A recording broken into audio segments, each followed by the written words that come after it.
Welcome to The Plot Thickens, the unofficial version, the stories that happen while stories are happening. The plot thickens. People think books are written. Hi, I'm Jan Falconer. I'm an author, consultant, grandmother, and this is The Plot Thickens, the unofficial version. People think books are written. It's been one of those weeks. You know the sort. Ordinary life doesn't politely step aside just because you've got something exciting happening. The electricity bill arrived. Oh. Now, this wasn't a bill. This was an enormous bill. The sort that makes your eyes water before you've even finished reading it. The sort that makes you put the kettle on before you dare to look at it properly. Thankfully, Mac, my financial thought partner, helped me unravel what had happened. Between us, we found the long-lost solar export certificate. That felt quite like a victory.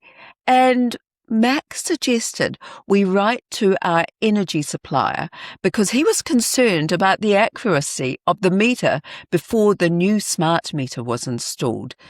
And maybe that's the reason why we got such an eye-watering bill. So the account is under review and one mystery is solved, another investigation underway, and happily, one less thing to worry about. Then there was the decorating. I've decorated a lot of homes over the years. My own, my family's, my in-laws, my outlaws, you name it. I've probably decorated it, and I still love it.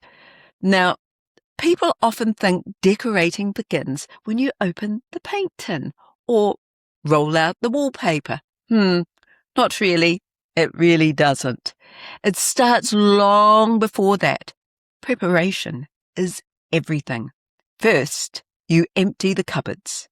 Then you move the furniture. And some of that furniture may be heavier or heftier than you remembered.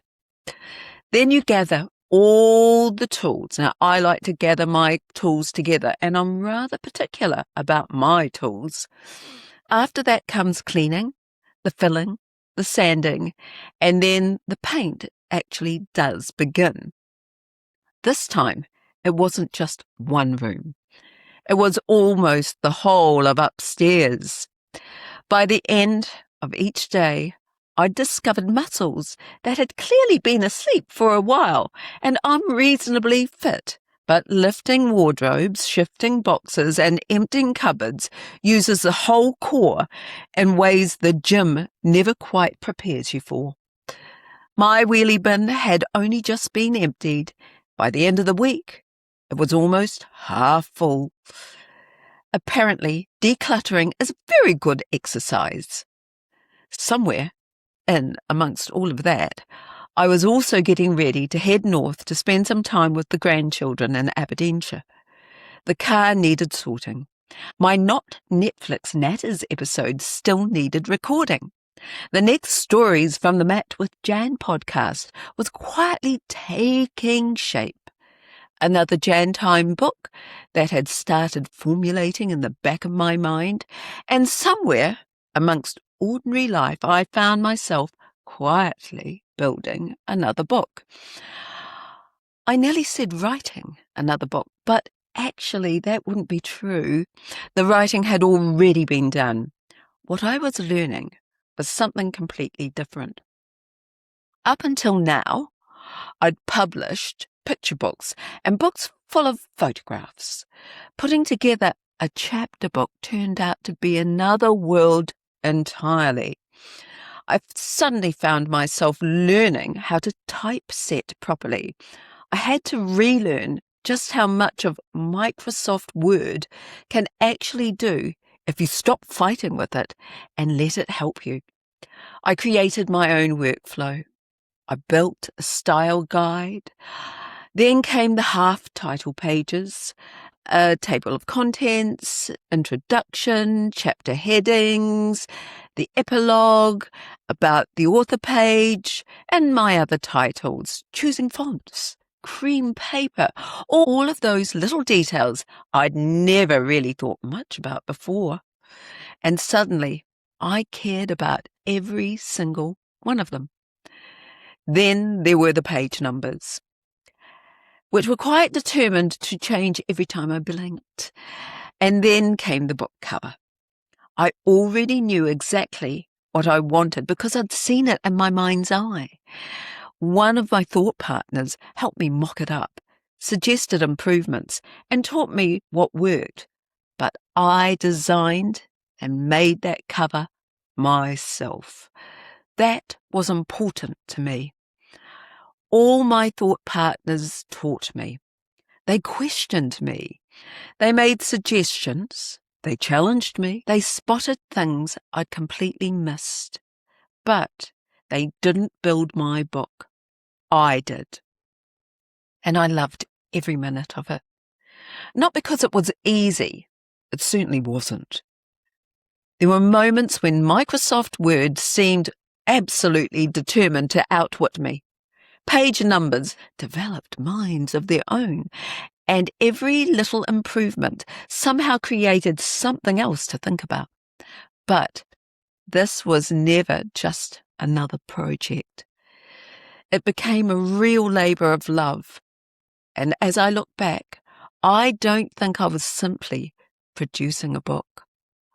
I think I was learning how to become a publisher, because I genuinely believe that the final responsibility has to stay with me.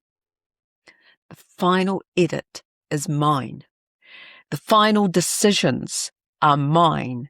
And if there's a mistake, it's my mistake. And if something works well, that's because I learned how to do it. Through all of this, I realized something I'd love to share with you. I'm not Ernest Hemingway, and I'm certainly not Gertrude Stein. And you know what? That's perfectly all right. I've always been rather fond of Oscar Wilde.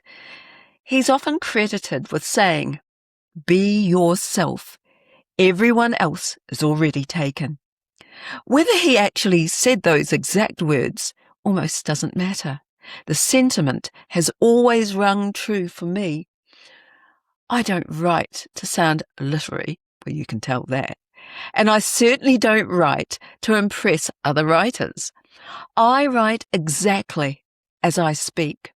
The person you hear on YouTube is the same person that you meet in the books. Sometimes I wander off in a little tangent.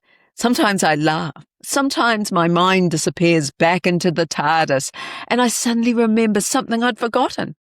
That's simply me. And perhaps that's what my new book, And Along Came Bill, has taught me more than anything else. Artificial intelligence didn't make me someone different. It gave me the confidence to become more of myself. Anyway, eventually everything was ready. The metadata was finished, the manuscript uploaded, the cover went on. Just one last check. And then, rather proudly, I ordered my proof copy. Only afterwards did I realise I'd sent it to Orkney, not Dumfries. The wrong island, the wrong address, the wrong Jan. So I cancelled it, ordered another one, looked at my bank account and realised my £5 proof had briefly become a £10 proof. Fortunately, Mr. Amazon turned out to be much kinder than I deserved and quietly refunded the first order. Looking back, not too far to hurt my neck, I realised this week wasn't about publishing a book after all. People often imagine books are simply written. They rarely realise that they are built. It's rather like decorating a room, or perhaps building a life. You don't do it in one dramatic moment. You do it while making a cup of tea, while paying bills, while moving furniture, while painting walls, while recording podcasts, while laughing with family, while wondering whether anyone will ever read what you've written. People are always telling you how to go viral. There never seems to be a shortage of experts explaining the secret. Do this, do that, post that, follow this formula. And you know what? I'm quite happy to leave that to them. I'd rather spend my time quietly making something I'm proud of. If one person finds something useful, that's enough for me. If one family smiles because of a story I've shared, even better. I've never believed that there's a secret formula. The closest thing I've found is happiness. Not because everything goes perfectly, it certainly doesn't, but because I've always believed in sucking the guts out of life. Even when things aren't going to plan, even when the electricity bill makes your eyes bulge, even when you send your proof copy to the wrong island.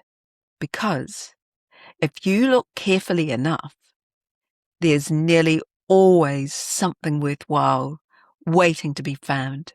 So, next week, with a little bit of luck, I'll finally open my proof copy for the first time. Now, that should be interesting. If you liked this, please comment, like, or subscribe. You can do all three if you like. Until next time, take care. Thank you for joining me for The Plot Thickens. Until next time, keep noticing the stories that happen while the stories are happening.